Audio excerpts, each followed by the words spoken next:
al módulo de inteligencia artificial del seminario de Accenture Innovation Path.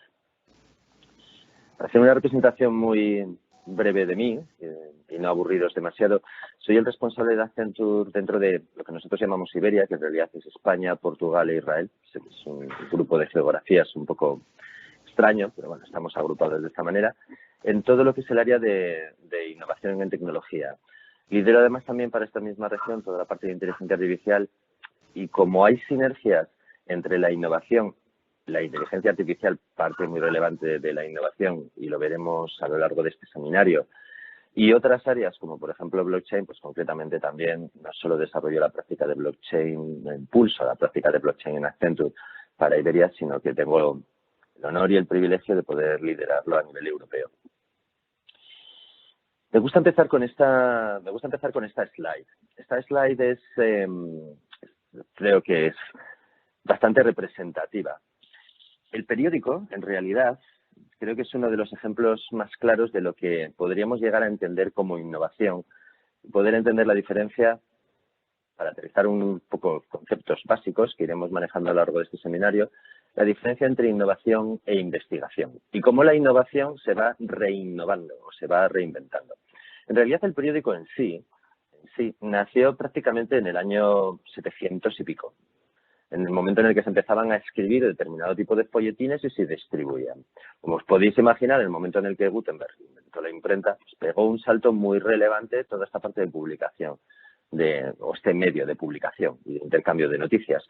Pero cuando llega la revolución industrial, cuando estamos hablando ya a principios de los 90, de pronto el periódico se reinventa nuevamente y se convierte en algo que genera un nuevo canal de comunicación. Llegó a considerarse tan disruptivo que se creía que la gente, esto es una imagen clara, la gente iba a dejar de hablar entre sí, iba a matar lo que era la vida social dentro de lo que eran los desplazamientos dentro de los trenes, porque la gente se dedicaba a leer noticias.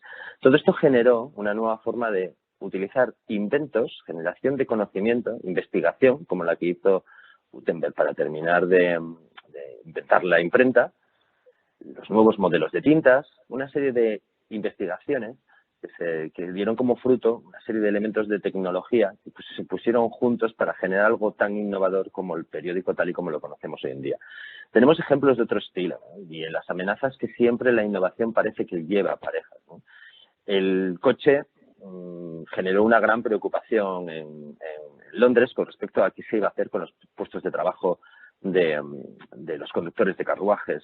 El ferrocarril supuso también otro nuevo elemento disruptivo alrededor de la innovación en cuanto a los medios de transporte. Es decir, la innovación al final es una aplicación de la investigación que se ha realizado previamente para resolver o un problema nuevo o reinventar la forma o cambiar la forma en la que un problema ya existente se transforma.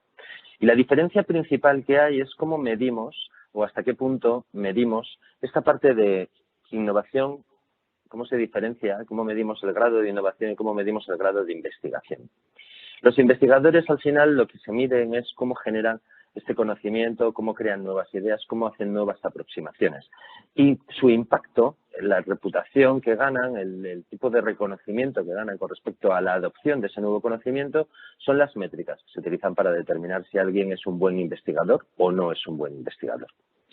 La aplicación práctica al llevar estas investigaciones a un modelo que atiende a una necesidad de negocio, al final esto es lo que llamamos innovación. Es cuando genera en una industria o un nuevo caso de uso para un determinado cliente, un determinado público o segmento, genera una nueva fuente de ingresos. Casi podemos decir que la innovación se mide o la calidad de la innovación, el impacto de la innovación se mide por la rentabilidad a la hora de aplicar esa investigación. Cuanto más rentable eres, reutilizando conocimiento que ha inventado, que ha generado otro, más innovador eres. Cuanto más bueno eres transformando fondos que normalmente te dan para investigación en crear nuevas ideas, mejor investigador eres. Accenture es una empresa. Entonces, seamos francos, nos interesa la innovación, nos interesa encontrar vías para explotar comercialmente y llevarlo a las empresas para que ellas crezcan De la misma manera, explotar comercialmente esa generación de conocimientos que otras empresas y el gobierno, principalmente las universidades y los grupos específicos de investigación, impulsan y generan. Y dentro de lo que es el punto o el impacto de la innovación en los últimos años, estamos muy focalizados en una serie de áreas, ¿no? Es decir, estamos ya en lo que es la era postdigital. La innovación en la transformación digital casi podemos decir que ya ha pasado. Nuevos elementos de innovación a la hora de traer estos nuevos dispositivos, teléfonos móviles, táctiles, etcétera, etcétera, nos han introducido en una era digital. Entonces ahora esta era digital ya la hemos absorbido, ya hemos innovado un montón alrededor de ello. Seguimos avanzando, pero el salto cualitativo prácticamente ya se ha creado, ¿verdad? Estamos hablando ahora mismo de cómo terminamos de explotar y cómo avanzamos. ¿Qué nuevas líneas de innovación se nos abre sobre esta digital o estas plataformas digitales que ya forman parte de nuestro día a día y que ya son ese periódico, vamos a decirlo de alguna manera, que todo el mundo está leyendo en los medios de transporte? Entonces, aparecen una serie de componentes y lo más relevante para nosotros es el DARC. DARC es un conjunto de siglas, ya las explicamos muy rápidamente, que al final lo que juntan son elementos de tecnologías para crear un nuevo paso para poder explotar toda esa plataforma digital y poder ir un paso más adelante. ¿De dónde nos lleva esto? Pues nos lleva hacia el conocimiento de las personas y de nuestros clientes y de nuestra industria, a aumentar el poder de nuestros trabajadores, su capacidad a la hora de explotar información y explotar conocimiento, a mejorar el nivel de seguridad que tenemos alrededor de la información y de protección de la propia identidad y del dato de las personas y a crear incluso mercados especializados. Y todo esto arranca de lo que nosotros, a partir de lo que nosotros llamamos DARC. En realidad, si lo veis, y tal y como lo conceptualizamos en Accenture, son 4 tecnologías que realmente estamos creyendo que impactan, no lo creemos nosotros, los analistas también defienden esta postura, hablamos de Gartner, etcétera, permiten apalancar estas nuevas áreas de innovación. Estamos hablando de las Distributed Ledger Technologies, DLTs, una de ellas es Blockchain, Artificial Intelligence, vamos a focalizarnos hoy en ella, Extended Reality, es decir, cómo percibimos y cómo absorbemos y cómo interactuamos con toda esta información digital y a partir de estas nuevas plataformas digitales, y luego ya de una forma un poquito más casi en la línea de investigación, pero pegando ya saltos hacia la innovación, ya podemos encontrar casos de Quantum Computing. Pero nuestro foco hoy, si me lo permitís, aunque luego veremos algunos ejemplos al final de lo que pueden ser interrelaciones, es la inteligencia artificial. Bueno, ahora que espero que hayamos entendido claramente la diferencia entre investigación e innovación, cómo la inteligencia artificial es una de las palancas de innovación que creen que vamos a llevar a las empresas, o que se está viendo que están llevando a las empresas a un nuevo nivel, y si entendemos un poquito mejor lo que es la inteligencia artificial. Bueno, está claro que la inteligencia artificial es una herramienta realmente potente.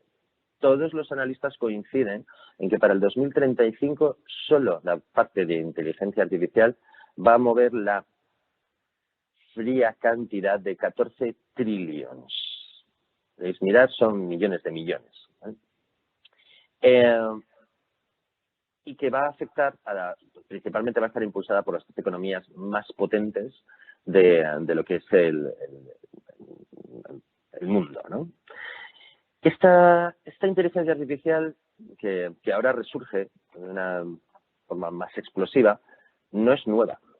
En realidad, alrededor de la inteligencia artificial se viene trabajando desde 1940, cuando se empieza a plantear el hecho de que un sistema computacional o un sistema informático empiece a procesar información y trabaje de la misma forma que trabajaría el pensamiento humano, ¿no?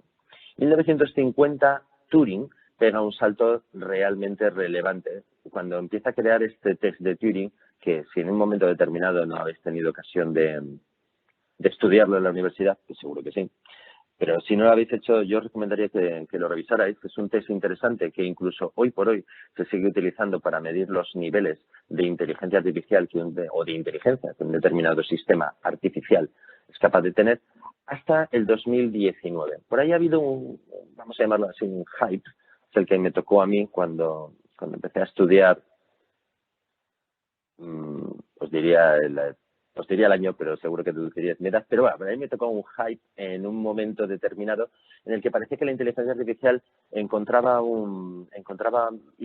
iba realmente a crecer, iba a permitir con una serie de modelos basados en patrones de razonamiento escalar, ¿no? Y poder alcanzar esa cuota de nivel de aplicación en la industria. Se vio que no, se produjo una ruptura porque la capacidad de computación de los sistemas que había en ese momento pues pegaron o generaron una especie de barrera que a lo largo de los últimos años, principalmente a partir de 1997, en los años 2000, comienzos del año 2000, se empezó a terminar de mejorar. La introducción de elementos como cloud computing, determinado tipo de sistemas y el apalancamiento hacia una base más estadística que basada en temas de razonamiento y que ha impulsado de una forma muy relevante pues empresas como IBM o actualmente Amazon y Google. Bueno, pues todo este tipo de planteamiento ha hecho que efectivamente al final, en los últimos, vamos a decir así, 10 años, realmente hayamos podido encontrar casos muy relevantes de aplicación en la industria. Y si nos analizamos en realidad qué entendemos cuando decimos que un sistema es capaz de actuar como una persona, pues vamos a simplificarlo. En realidad de lo que estamos hablando es que un sistema es capaz de percibir el mundo, es capaz de entender la información de lo que hay alrededor, es capaz de ver, vamos a decirlo así, es capaz de oír, es capaz incluso de tocar, si juntamos con sistemas de sensorización, es capaz de sensorizar y capturar la información del entorno. Pero que tú captures la información no significa que la entiendas. Creo que todos habremos escuchado en algún momento la frase de me oyes pero no me escuchas, ¿de acuerdo? O sea, es decir, no solo hay que procesar esa información, no solo hay que leerla, hay que empezar a procesarla y entenderla, ¿no? Entender qué significado hay por detrás. Aquí empieza a ser relevante ya no solo la información en sí, sino el contexto de la información. No estamos hablando de lo mismo cuando hablas de una carrera.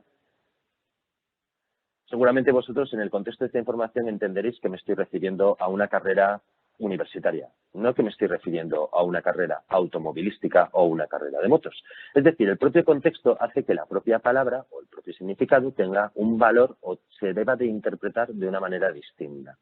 Esa capacidad de comprender dentro del contexto y contextualizar la información, al final nos permite terminar de definir lo que son acciones. ¿Qué tipo de actuación y de interacción de vuelta con el mundo físico externo, con otras personas o incluso con otras plataformas y con otros sistemas, al final debemos de realizar? Y lo más relevante en un momento dado es cuando pegamos el salto a partir de el entrenamiento y cómo aprendemos. Es decir, cómo educamos el sistema para que vaya mejorando constantemente. ¿Cómo hacemos que un sistema de inteligencia artificial, por resumirlo de alguna manera, el día más tonto que tiene, es decir, el día que peor responde, es el primer día que lo pones en producción y en funcionamiento? Es decir, ¿cómo conseguimos que se vaya readaptando él automáticamente al nuevo contexto, a la nueva información que va capturando y vaya aprendiendo de los resultados de las propias acciones a las que va determinando, que tiene que realizar? Estas son un poco las áreas en las que la inteligencia artificial pone foco. Y cómo innovamos alrededor de estos nuevos modelos de entrenamiento, estos nuevos modelos de toma de decisiones sobre actos, estos nuevos modelos para terminar de comprender mejor y contextualizar mejor la información que recibimos, y estos nuevos mecanismos para terminar de adaptar e incorporar información que nos permita completar mejor esa visión de ese mundo en el que las interacciones suceden, son los puntos en los que ya hay cosas hechas. La innovación lo que intenta buscar es cómo terminar de adaptarlas para que tengas mejores resultados cuando persigues un determinado objetivo industrial y de empresa. Porque en realidad toda esta inteligencia artificial tiene, cuando hablamos de esos 14 trillions, pues estamos viendo en qué mercados se está viendo que puede llegar a tener un impacto. Estamos hablando desde el 84% de la educación, en el que la inteligencia artificial realmente se considera un elemento muy relevante a la hora de poder permitir extraer información, procesarla, gestionarla y adaptar incluso el contenido al nivel de conocimiento y al nivel de interés de la persona que está intentando aprender algo. Es decir, tendrás una educación mucho más inteligente y mucho más focalizada en las áreas que se tienen que reforzar, hasta áreas como un poco más utilities. No es porque en realidad no tenga realmente un campo interesante de actuación, lo que sucede es que se consideran segmentos críticos. Las utilities son el tipo de empresas que se aseguran que tengas electricidad, que tengas conectividad, que tengas, vamos a decirlo de alguna manera, son sistemas críticos que en el momento en el que fallen, pues realmente puedes comprometer la seguridad ya no de una ciudad o de una persona, sino casi de un país completo, ¿no? Con lo cual hay una cierta reacción a que la inteligencia artificial escale en ese tipo de industrias.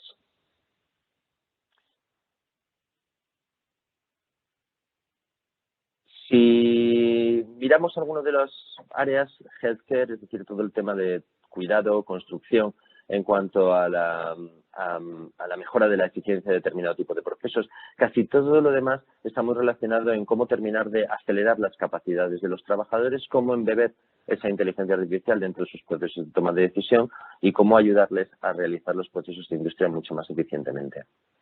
Si miramos hacia qué áreas, por otro lado, estamos viendo que avanzan, la inteligencia artificial nos permite llegar a niveles de hiperpersonalización, es decir, darte productos más adecuados, no solo de educación, sino de productos de consumo o productos de servicios realmente adaptados a ti, no a ti como segmento de individuo, varón, caucásico, 25 años, ¿de acuerdo? Que también, sino a ti mismo, en base a todo tu histórico, en base a tu interés, en base a tu propia personalidad, incluso en base a tu estilo emocional, hasta el punto de permitir reimaginar o reinventar productos y servicios específicamente para ese tipo de segmentos o para ese tipo de personas, generar y acelerar la introducción de estos nuevos productos en el mercado, ser mucho más ágiles a la hora de capturar cómo el mercado, el contexto va cambiando, ser mucho más ágiles. Por ejemplo, a la hora de entender cómo el COVID afecta en el día a día a cada una de las personas y poder, a través de inteligencia artificial, encontrar nuevos mecanismos más eficientes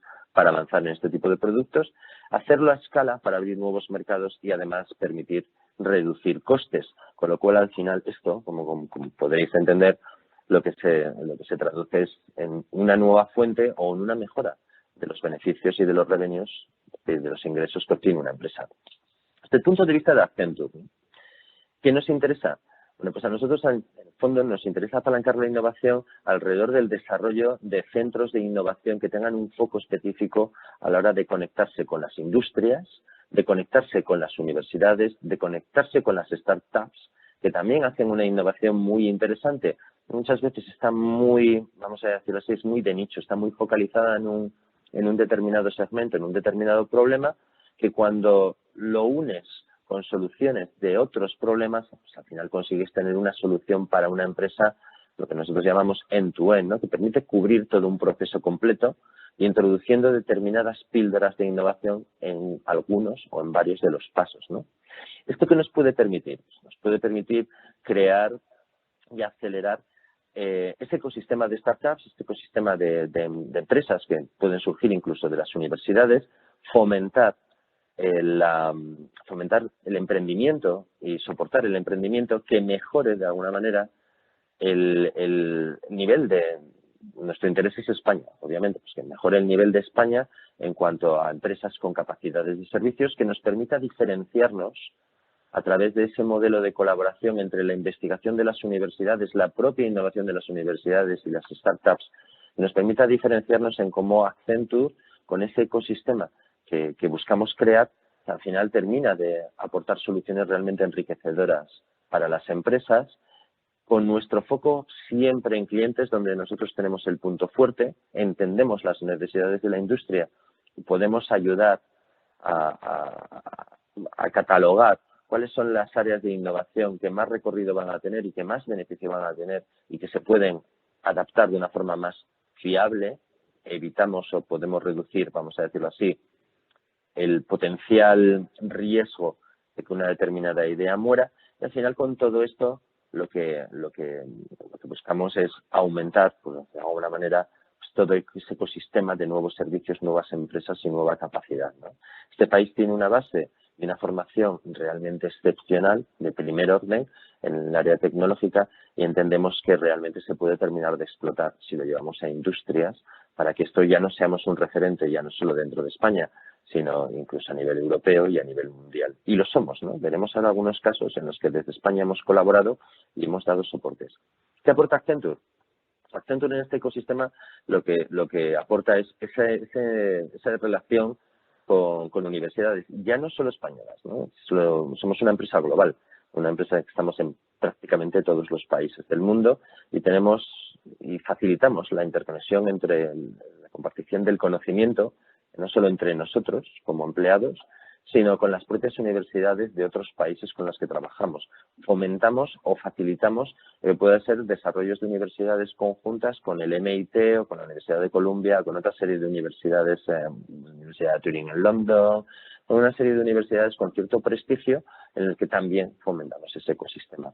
Por nuestra parte, y solo en España, contamos con más de 600 personas ahora mismo con conocimiento en todas las áreas, en todas las plataformas y en todos los productos de nuestros partners, nuestros socios, nuestros grandes, vamos a llamarlo grandes vendors, grandes empresas como IBM, Google, Amazon, Microsoft, IPsoft, todo este tipo de ecosistema de empresas que también desarrollan innovación y generan productos que luego nosotros también integramos y sobre los cuales podemos desarrollar esos servicios adicionales que dan solución a una necesidad empresarial. Y tenemos esos 600 FTEs, esas 600 personas dedicadas a este tipo de trabajo. ¿Cómo juntamos todo esto? ¿Cómo lo hacemos? Pues creamos estos Innovation Space que os comentamos. Tenemos una serie de centros y de hubs distribuidos a lo largo de toda España y de todo el mundo en el que se facilita ese portfolio, esa identificación de los casos de innovación y facilitamos un poco ese ecosistema de comunicación. ¿Para qué?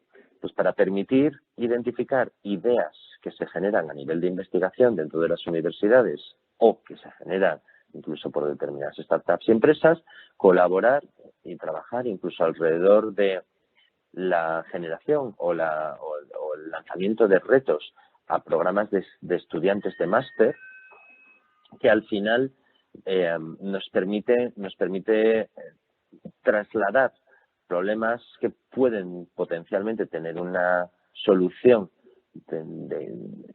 generarse una nueva solución innovadora y poder sponsorizar el escalado y la evolución de esa idea hacia un MVP, es decir, un producto mínimo viable, para verificar y demostrar esa viabilidad, luego llevarlo un paso más adelante, acompañar a este ecosistema, acompañarlo a la hora de llevarlo hacia las industrias, aterrizarlo en ese problema, embeberlo dentro del servicio e incluso soportar esos modelos de emprendimiento a través de la captura de fondos internos, de fondos privados o fondos europeos para soporte a la investigación y a la innovación. Hasta aquí nos hemos enfocado un poco, desde este punto, pues, el foco ha estado principalmente en entender qué entendemos por innovación y la diferencia con respecto a investigación, qué elementos tecnológicos consideramos que son relevantes, y uno de ellos uno de los más importantes, esos motores con mayor impulso es la inteligencia artificial. Por otro lado, entendemos que tenemos que buscar esas soluciones de industria y el cómo Accenture aproxima ese mundo de industria con ese mundo de innovación y de investigación a través de una red de centros que hemos montado a nivel global. ¿Qué tipo de problemas hemos llegado a resolver a través de la innovación y centrándonos mucho en la parte de inteligencia artificial? Los he agrupado un poco en función a la tecnología de base sobre la que hemos innovado. No es la única, ¿de acuerdo? Son las más relevantes, son las que más os sonarán ahora mismo, porque son las áreas en las que más, de alguna manera, más inputs o más casos se han creado. Hay otras áreas alrededor de nuevos modelos de representación del conocimiento, nuevos modelos de razonamiento, la creación de diagramas o flujos de representación de ese conocimiento y ese entendimiento que no están basados en unos mecanismos de caja negra, vamos a llamarlo así, como puede ser Machine Learning, ¿no? Y que también son relevantes, que impulsamos, pero bueno, que hoy por hoy tienen menos penetración o han generado menos casos de uso que los que vamos a ver. Me gustaría empezar y voy a hacer un repaso muy rápido de algunos que creo que son interesantes y en los que desde España hemos participado activamente. El Metro de Madrid y si alguno últimamente, digo últimamente, estoy hablando de los últimos 4 años, eh, seguro que habéis notado una cierta experiencia, espero que hayáis notado una cierta experiencia, una mejora en cuanto a la calidad del aire, en cuanto a la climatología, o la sensación térmica de confort que experimentas dentro del Metro de Madrid. Es un problema bastante interesante, ¿no? Porque la estructura de túneles crea toda una dinámica de fluidos, de flujos, de corrientes de aire que hacen que cuando tú activas un sistema de ventilación en un sitio, pues curiosamente tiene un impacto raro, pues 25 estaciones más adelante o en una línea completamente distinta, precisamente por esa red. Se sensorizó prácticamente toda la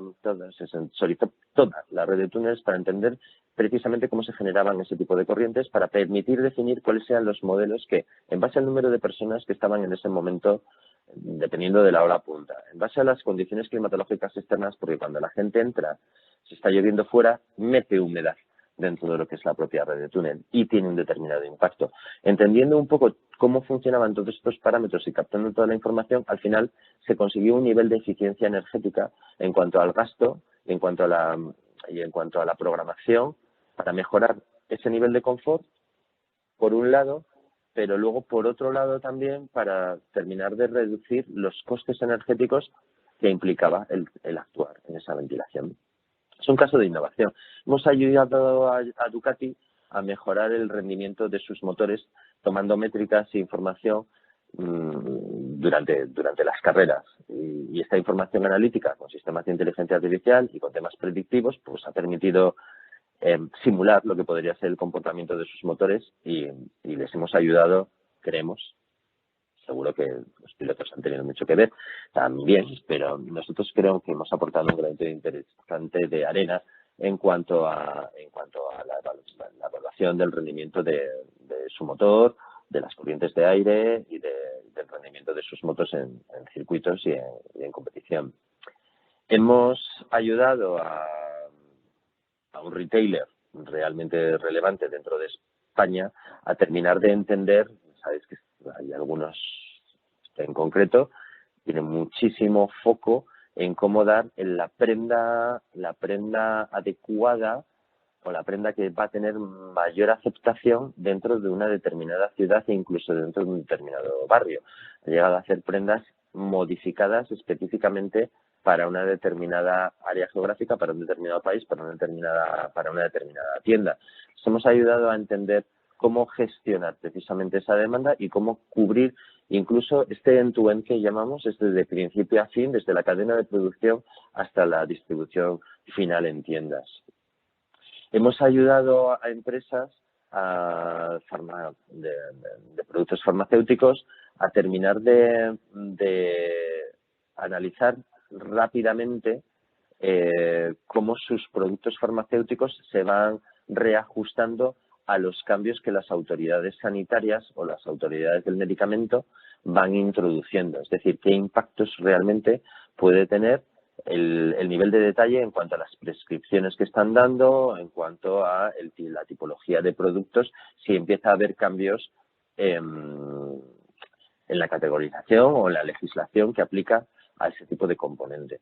Todo ese conjunto de información que realmente implica un análisis ingente de documentación y de revisión de toda la documentación asociada a ese documento, pues como comprenderéis, la inteligencia artificial tiene un campo muy interesante basado en procesamiento de lenguaje natural contextualizada para el entorno legislativo y el entorno del medicamento. Los sistemas de recomendación para viajes o la detección del crimen, la identificación de patrones de prevención del crimen en sistemas financieros con fraudes de tarjetas o con intentos de hacking, ¿no? Son áreas en las que hemos trabajado activamente con nuestros grupos de ciberseguridad, con nuestros expertos en servicios financieros, en el caso anterior con nuestros expertos en temas de viajes, pues para terminar de gestionar todo ese punto de comunicación y de llevarlo a las empresas. Aquí un poco los temas relacionados con Machine Learning, porque al final todo este tipo de casos se basan en creación y en adaptación o generación, modificación, aplicación de modelos ya existentes de Machine Learning adaptados a un caso de uso, a una determinada industria y dentro de un determinado contexto. Tenemos casos muy interesantes en visión computacional, desde la definición de modelos que me permiten detectar el nivel de, y esto también lo hemos hecho desde España, basado en entrenamiento en cuanto a tipologías de piel, etcétera, etcétera, que permite al final, enfermos de diabetes, pues detectar el nivel de azúcar en sangre que pueden llegar a tener con un 70% de eficiencia, pero sin necesidad de pincharse. Es decir, simplemente a través de visión computacional de una toma de una imagen de la piel. Seguimos avanzando, es decir, hemos alcanzado un punto, es bastante interesante, y todavía estamos avanzando en esa línea de innovación. Pero es un campo que tiene un gran impacto social, que obviamente abre todo un nuevo abanico de oportunidades en cuanto a la generación de nuevos productos y nuevos servicios que pueden tener un nivel de aceptación interesante dentro de tener un mercado realmente potente, ¿no? La visión computacional junto con el Machine Learning para terminar de definir todo lo que puede ser la protección o la prevención de riesgos laborales, para identificar si tienes los mecanismos de control o los mecanismos de seguridad adecuados para entrar en una determinada área dentro de una determinada obra, incluso si estás capacitado para poder entrar dentro de esa obra, es decir, el análisis de tus comportamientos, si te encuentras bien o te encuentras mal, o es que estamos detectando que hay un golpe de calor, y poder gestionar adecuadamente y prevenir precisamente ese riesgo de las personas. Pues, campos de aplicación que los hemos llevado a grandes infraestructuras de minas y de construcciones de infraestructuras a lo largo de todo el globo, principalmente en instalaciones de plantas hidroeléctricas en Latinoamérica, que lo hemos soportado directamente pues desde España y trabajando con esa innovación con algunos de nuestros partners.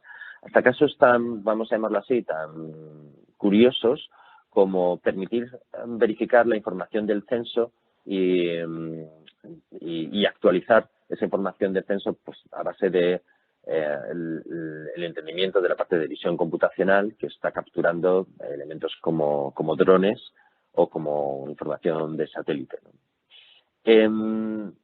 Hay casos que os sonarán, toda la parte de gestión del tráfico, la prevención en un momento determinado de regular automáticamente lo que pueden ser carriles de utilización o no utilización, el punto de detección de infracciones. Son elementos y áreas en los que la inteligencia artificial pues, es realmente importante. En este caso específico que acabamos de pasar, concretamente además nos supuso una aparición en el programa del hormiguero, porque no solo llegamos a detectar cómo actuaban los objetos, desarrollamos un punto de innovación en el que conseguimos crear un nuevo modelo que ponía de conjunto la actuación de personas, la identificación de personas, objeto y la interacción entre persona-objeto. Era algo que no se había trabajado y que entendimos que podía tener unas áreas de aplicación interesantes, no solo en la parte de gestión del tráfico, sino incluso en la detección y la prevención de robos dentro de grandes superficies, cuando alguien está pues escamoteando algo de alguna de las estanterías, ¿no? La inteligencia artificial nos ha ayudado trabajando conjuntamente con nuestros compañeros de la India, y aportando de una forma global pues para que esta inteligencia artificial no fuera, vamos a decirlo de algún modo, y luego lo veremos, no esté sesgada, es ayudar a las personas ciegas a entender y les describiera la persona que tienen delante, el objeto que tiene delante o la tipología de elemento, ¿no? Que le tradujera las imágenes en voz pues para ayudarles con determinados temas de reconocimiento. Es un campo interesante en el que volvemos un poco al paso anterior, en que ayudabas a una persona con discapacidad visual pues a identificar qué objeto realmente podía coger dentro en un supermercado, si estaba buscando un determinado tipo de producto específico, ¿no? Si pasamos y hemos ido avanzando desde entendimiento hacia lo que podría ser visión, Llegamos a un punto que también entendemos que ha despertado muchos casos alrededor de la innovación, que es el entendimiento del procesamiento del lenguaje natural, es decir, la capacidad de poder entender determinado tipo de indicaciones y traducirlas en voz y gestionar esa información a través de una conversación. Desarrollado soluciones que permiten dar soporte a empresas a la hora de guiarte en el reciclado de materiales y te ayuda a entender pues eso que en ocasiones parece tan complicado como si este tipo de producto lo debo meter en un contenedor o en el otro, ¿no? Pues con elementos de inteligencia artificial, visión computacional y procesamiento de lenguaje natural, al final generamos esto de una forma interactiva en el que hablas con el sistema y directamente le realizas una serie de preguntas. El mismo tipo de preguntas, en un momento dado le puedes estar lanzando a un robot. Unos lo llaman chatbot. Cuando los llamamos chatbot es porque en realidad están entrenados para hacer una serie de preguntas. Nosotros intentamos ir un poquito más allá, ¿vale? Intentamos que esa comunicación sea natural y que tú le puedas preguntar directamente por tus intereses y que él contextualice tu interés y pueda llevarlo un paso más adelante y buscar todo ese tipo de información. Sobre todo cuando estamos hablando de volúmenes de información importantes o de información que puede ser confusa para un consumidor. Es decir, no puedes explicarle lo que significa una transacción en un mercado de valores de la misma forma a alguien que está acostumbrado a invertir a una persona que realmente es neófita en esto. No puedes explicarle los riesgos que puede implicar el trabajar con criptomonedas a una persona que tiene conocimiento de ese tipo de producto y ese tipo de mercado a una persona que, bueno, pues que está oyendo que es que Bitcoin es la leche, que vas a conseguir un 3000% de rentabilidad. Bueno, ese tipo de información hay que ser capaz de adaptarla en muchas ocasiones al propio interlocutor, dependiendo y entendiendo cuál es su nivel de conocimiento, asegurándote de que aplicas todos los temas regulatorios y que le brindas la información y de que te aseguras de que lo está entendiendo correctamente antes de, por ejemplo, permitirle, respaldarle, hacer una operación de una forma automática. Antes tenías delante algún tipo de gestor que le daba el ok y te autorizaba o él mismo realizaba la operación en tu nombre. El poder abrir, apalancándonos en estos elementos de inteligencia artificial, vías en las que tú mismo lo puedes hacer porque tienes un asistente y ese asistente ha demostrado unos niveles de calidad importantes a la hora de entender tus necesidades y de guiarte en el proceso, asegurando esa calidad y asegurando ese compliance, con ese cumplimiento de las medidas regulatorias, pues ha abierto formas mucho más ágiles a la hora de llevar productos a nuevos consumidores, dentro de lo que puede ser un sistema financiero, por ejemplo. Pero no solo es esto, ¿no?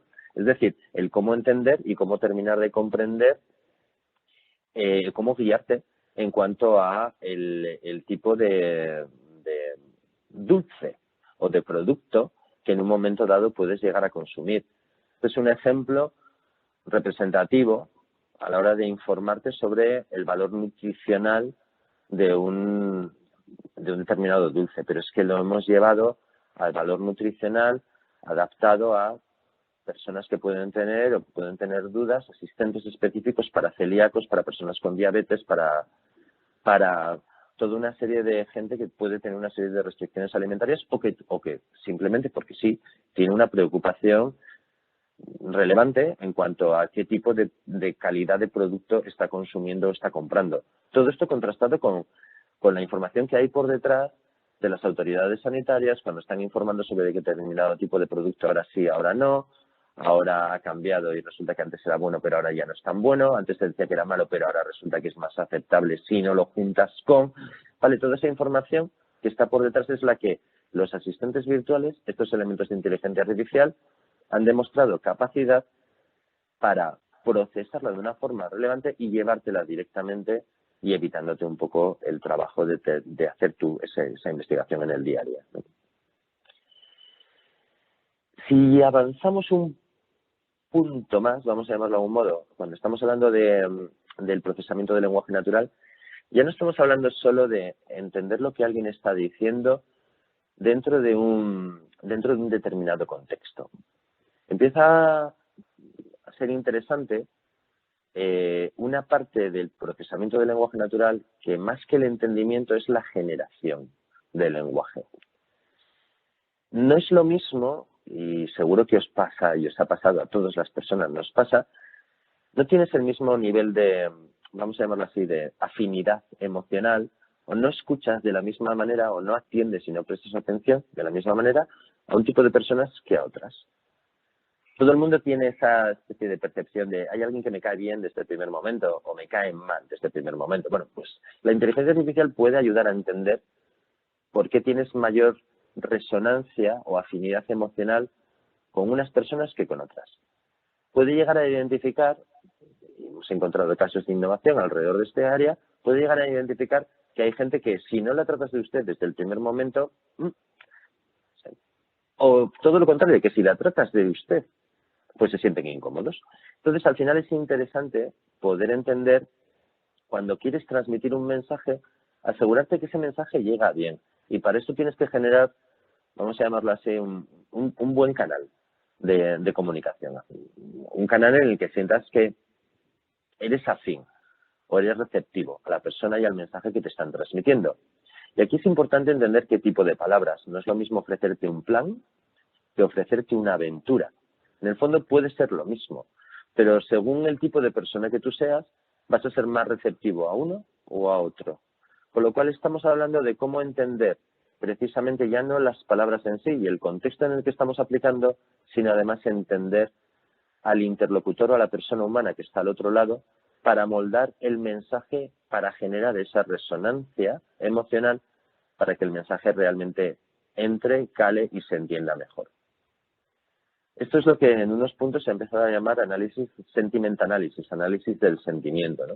Y en este área hay casos de innovación realmente interesantes en los que simplemente introduciendo un elemento adicional a la hora de vamos a hacerlo, incorporar el elemento emocional dentro de la respuesta de un sistema virtual, se consiguen muchos mejores resultados que si simplemente le sueltas la frase es que en un momento determinado la compañía X ha decidido que es estándar.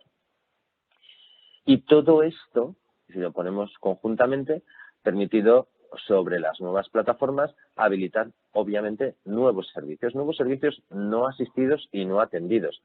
Es decir, ahora desarrollo un determinado producto y los costes de operación de este sistema son muy bajos. Ya no necesito un contact center, 50 personas por detrás atendiendo una determinada línea. Se pueden apalancar en un trabajador, vamos a llamarlo así, incansable.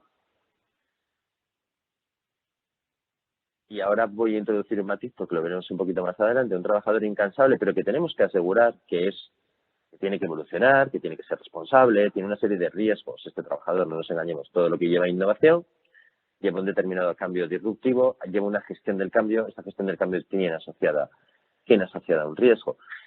Lo veremos ahora, ¿no? Pero son los principales retos con los que nos encontramos. Pero permite, a través de ese procesamiento del lenguaje, generar nuevos servicios y conseguir terminar de escalar productos de una forma mucho más rápida con una mayor penetración dentro del mercado, ergo, mayor rentabilidad, ¿no?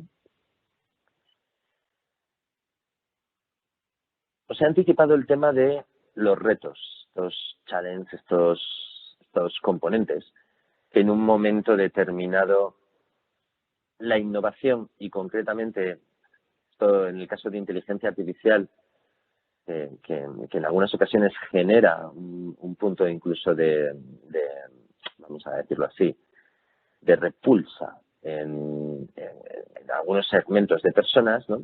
Ese miedo a que la inteligencia artificial tome decisiones por nosotros, nos discrimine cuando toma ese tipo de decisiones, no sea capaz de entender realmente por qué esas decisiones se están tomando o no sea capaz de explicarlo, pues al final hay un reto cuando estamos hablando de que estos procesos además van cambiando y hay un reto a la hora de conseguir que estos procesos que defines se vayan amoldando realmente a tus propias necesidades y a tu propio cambio.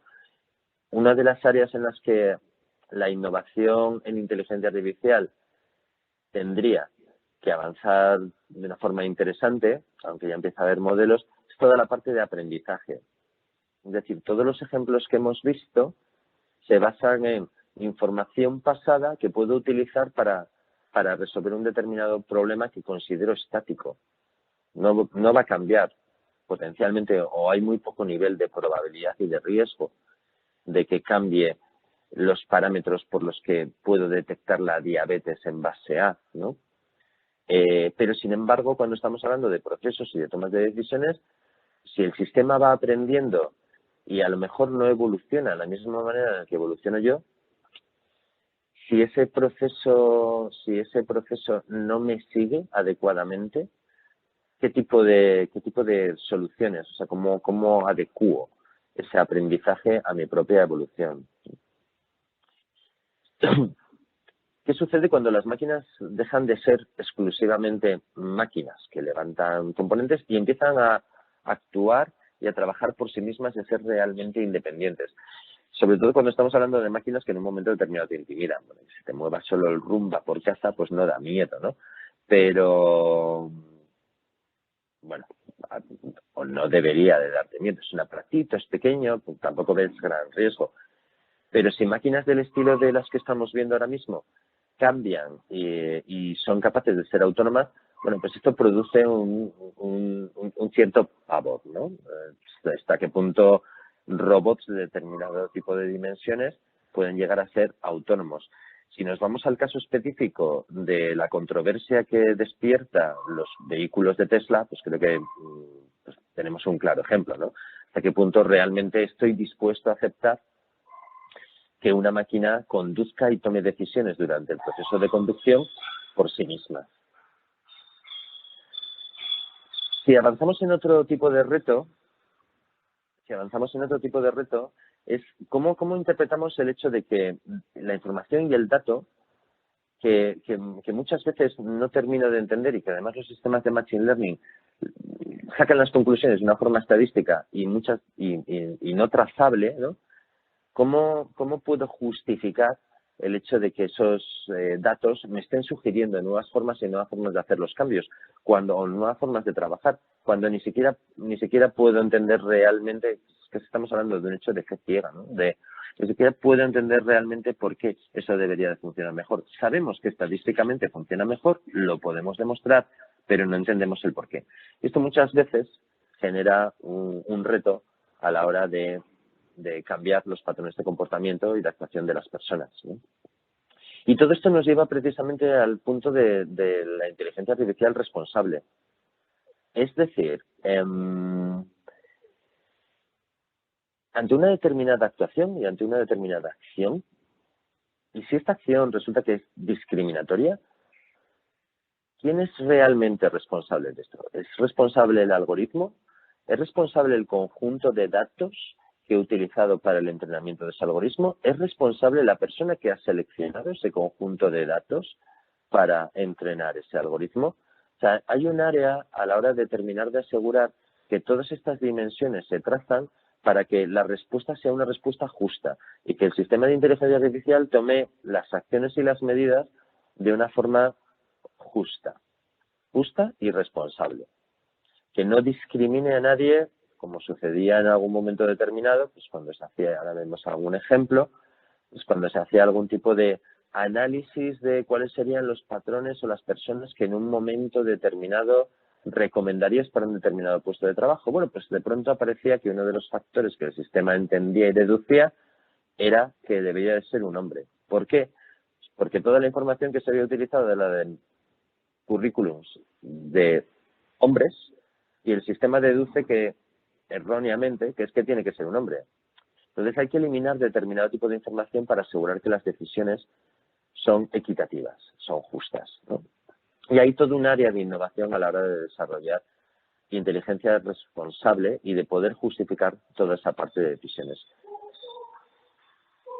Al final, las palancas deberían de ser estas. El humano, la persona, siempre debería de estar en el centro. Es decir, siempre tenemos que preocuparnos porque la inteligencia artificial aporte, aumente, vamos a llamarlo así, extienda las propias capacidades innatas del individuo, le descargue de tareas que pueden ser rutinarias, peligrosas, pesadas, etcétera, etcétera, ¿vale?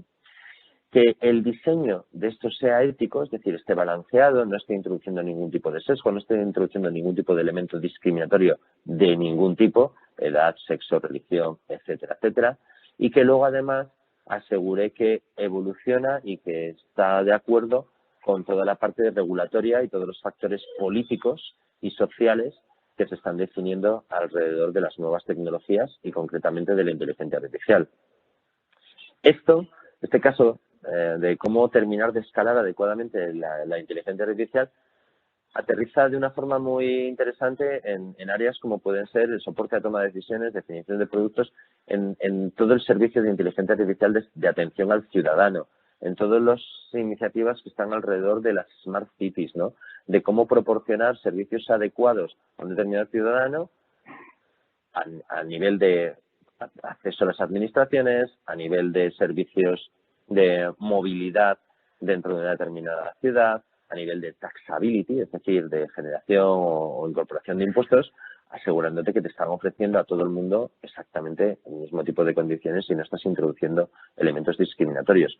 Entonces, el poder articular y el poder crear realmente una base que sea capaz de poner de relevancia los beneficios de esta inteligencia artificial y que genere esa sinergia con las estrategias, con la integración con la inteligencia humana, con la ayuda social y ética, que dé respuesta a esas necesidades sociales y que luego al final vaya evolucionando y vaya automejorando y vaya aprendiendo, pues es uno de los puntos en los que ahora mismo, hoy por hoy, ya se están creando marcos regulatorios y la propia Comunidad Económica Europea ya está incentivando investigación e innovación para crear estas áreas dentro de inteligencia artificial. Como vemos, siempre que aparece un reto, existe una oportunidad. Entonces, la verificación del dato que al final genera la confianza para que luego puedas trazar esa información, esas decisiones y esos modelos. Toda la parte de qué tipo de criterios y algoritmos, verificar que los algoritmos son justos. Uber se hizo tristemente famoso en un momento determinado. Perdona. Uber se hizo tristemente famoso en un momento determinado y lo corrigieron porque utiliza un algoritmo para el tipo de cálculo de tarifa que en un momento dado aplica a la hora de proveer un servicio. La tarifa crecía en función a la demanda. Si tengo un número acotado de conductores y hay un pico en la petición, pues lo que sucede es que hay una gamificación, se produce una especie de juego, ¿no? En cuanto a voy subiendo la tarifa. O sea, si antes te hacía el recorrido del punto A al punto B por 20 euros, pues ahora como hay mucha gente pidiendo esto, pues te lo pido por 40. ¿Qué sucedió? Pues que hubo un momento en el que se provocó un incendio, una catástrofe natural y el algoritmo empezó a funcionar y las tarifas que daban estaban siendo tremendamente elevadas porque todo el mundo quería salir de esa zona. Entonces, lo poco ético en ese momento era precisamente aplicar ese algoritmo. Lo que había que hacer era facilitar precisamente que la gente saliera y no preocuparse tanto por esa parte económica. Bueno, pues en terminar de corregir no solo la parte del dato, que lo ha hecho muy bien Amazon a la hora de filtrar las fuentes de información y cómo las maneja, sino el propio algoritmo que luego trabaja sobre esos datos, son elementos en los que se ha visto que hay campos de identificación de en qué momento se me está produciendo un sesgo o estoy entrando en contra de lo que serían los principios básicos de no inteligencia artificial responsable. Es importante tanto la parte de la información como la parte del algoritmo que explota ese tipo de información. Y de aquí al final, y teniendo en cuenta cuáles son esos retos, en dónde están los focos, hacia dónde va ahora mismo la innovación, el siguiente punto es hacia dónde vamos evolucionando, ¿no? Hacia al final este punto de recorrido y a medida que vamos incorporando todos estos elementos, ¿hacia dónde vamos? Pues vamos hacia desarrollar y hacer crecer esas capacidades end-to-end. Ya no nos conformamos con introducir la inteligencia artificial en la captura de la información de un dron. No, lo quiero integrar dentro de un determinado proceso en el que si capturo una determinada información de que hay una grieta en una infraestructura, automáticamente despliego sistemas que, dependiendo de la infraestructura, dependiendo de la utilización, me determine cuál es el nivel de riesgo que esa grieta puede llegar a provocar y en qué periodo de tiempo.